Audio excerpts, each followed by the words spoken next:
वरना आज हालत कुछ और होते मेरे भाइयों।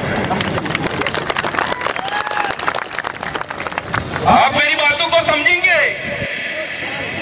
मेरा उद्बोधन शुरू करने से पहले इस धरती का, इस इलाके को बचाने वाला राजा सोनारा भील की धरती पर विराजमान सभी मूल मालिकानाओं को मेरी ओर से हार्दिक शुभकामनाएं और अभिवादन करना चाहूंगा मेरे भाइयों। मेरे आगे मंच पर विराजमान तमाम पुरखे जिन्होंने अपने जीवन में पसीने से लेकर के खून तक बहा दिया अपने समाज का अस्तित्व बचाने के लिए मेरे भाई, तो कम से कम हम लोग तो उनके दिए गए रास्ते पर चल रहे हैं। हमें 2 मिनट बैठ करके सुनना जरूर चाहिए मेरे भाइयों। मेरे से पूर्व कई सारे वक्ताओं ने बहुत सारी बातें कही होगी। आशा और उम्मीद करता हूं वो बात को अगर इस जमीन पे बैठे हो तो उसको घाट बांध करके लेके जाओगे और आने वाले समय में अपने जीवन में ही सही और आगे अपने समाज में भी उसको अप्लाई करोगे, ये उम्मीद करना चाहूंगा मेरे भाई। एक बात जरूर कहना चाहता हूं, मेरे से पूर्व एक सांस्कृतिक प्रस्तुति हुई थी। बहुत सारे लोग कहते हैं कि ये तो सिर्फ सलोमर के 1-2 ब्लॉक है, वो मिलकर के कार्यक्रम करते हैं। उनकी आंखें थोड़े फाड़ करके देखो, पूरे भारतवर्ष के आदिवासी एक होने को है और असम से टीम हमारे यहाँ पे पहुंची है।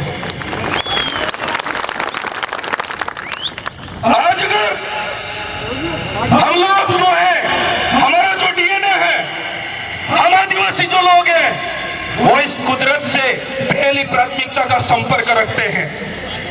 कैसे रखते हैं? अभी जो समय है उस समय में अगर हमको पैरों में और हाथों में अगर लग जाते हैं तो एक जड़ी बूटी, एक पत्ती को हम वो करके उसका जो रस होता है हमारे उस लगे हुए जगह पर लगा देते हैं और वो सही हो जाता है। होता है कि नहीं होता है मेरे भाइयों? एक हमारा छोटा बच्चा जो जन्म लेता है हमारे समाज में, और अगर गर्मी के दिन है बिना जूतों के अगर वो दौड़ता है गर्मियों में तो भी उसको कुछ भी नहीं होता है। और एक हमारे भाई जो नौकरी मिल गई, पॉलिटिशियन पावर मिल गया, तो उनके बच्चे बड़ी बड़ी सिटियों में पढ़ने लिखने लग गए और महामारी जैसी बीमारियां पीछे पड़ती है तो बाप दादाओं के टोलवे ढूंढते हैं कि मेरा पुराना वाला घर कहां रह गया है ये करके, और उनके बच्चे आते हैं और आकर के बिना जूते का भी अगर चलने लगे तो जलने लग जाता है, उसको बीमारी लग जाती है। मैं इसलिए कहना चाहता हूं कि अगर हमारा समाज तभी बचेगा जब हमारे आसपास की जितनी भी जमीन जायदाद है वो बचेगी। तो ये बहुत सारे लोग कहते हैं कि हम तो ऑक्सीजन बना लेंगे, नई जगह से ले आएंगे, नई जगह चले जाएंगे। उन्हीं मानसिकताओं के लोगों ने और सरकारों ने हमारे आसपास के जितने भी पहाड़ हैं उसका पेट खोद डाला है इन हरामखोरों ने। क्यों किया ये सब? मैं आपको कहना चाहता हूं, आपने अपने फोन में देखा होगा बड़े बड़े लोग आज विश्व आदिवासी दिवस की धन्यवाद और बधाई दे रहे हैं। मैं तो उनको धन्यवाद कहता हूं और ये भी चेतावनी देता हूं आपको, और तब तक ही बोलेंगे जब तक आदिवासियों का वोट इस्तेमाल करके सत्ता में नहीं आते तब तक बोलेंगे, उसके अलावा नहीं बोलेंगे। और सत्ता में जो है वो इसलिए नहीं बोलते हैं क्योंकि उनको तो हमारा वोट मिल गया, हमारा वोट बैंक मिल गया, उसके बाद में वो काई को बोलेंगे।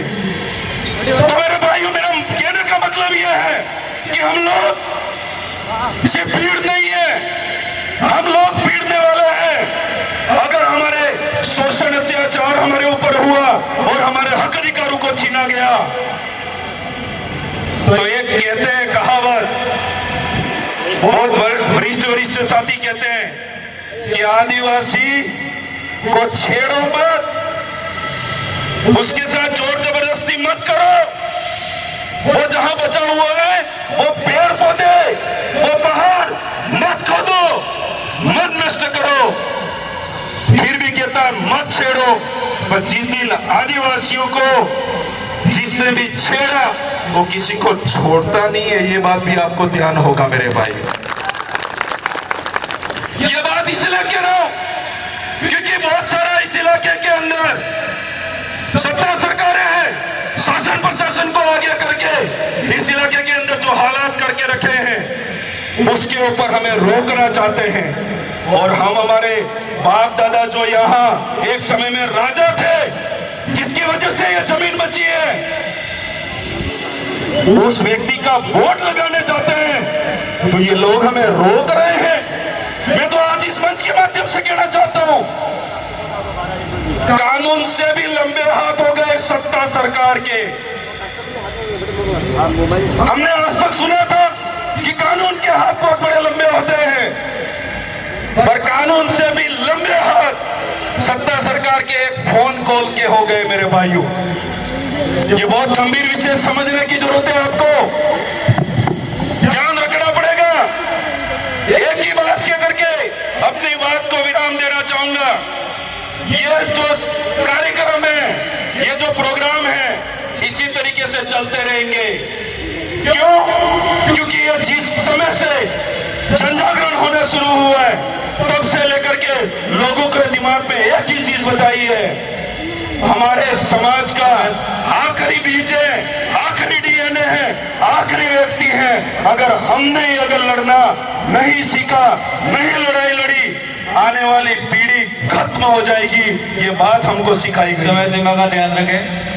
आने वाले समय में प्रोग्राम फिर होंगे, पर यहाँ पर जितने भी भाई और जाने वाले भाई बहन हैं उनसे भी कहना चाहता हूँ कि आप अपना जो ये शरीर है वो फिजूल की धूम्रपान में सेवन करके अपने शरीर को नष्ट मत करो। शिक्षा में आगे बढ़ो, व्यापार में आगे बढ़ो। अगर एक आदिवासी को सुई लेनी होती है, राणा पूंजा भील चौक से रवाना हो जाओ, उस पार निकलोगे, आपको सुई क्या घर की हर एक वस्तु ले सकते हो। इतने भाइयों की यहाँ अपने वालों की दुकान है। ये बात क्यों कहना चाहता हूँ, आप समझ जाना उस चीज को, इसलिए अपने जीवन को ऐसे ही व्यर्थ मत करो। ये लड़ाई बहुत लंबी है, किसी का तो उसमें पसीना काम आएगा, किसी का तो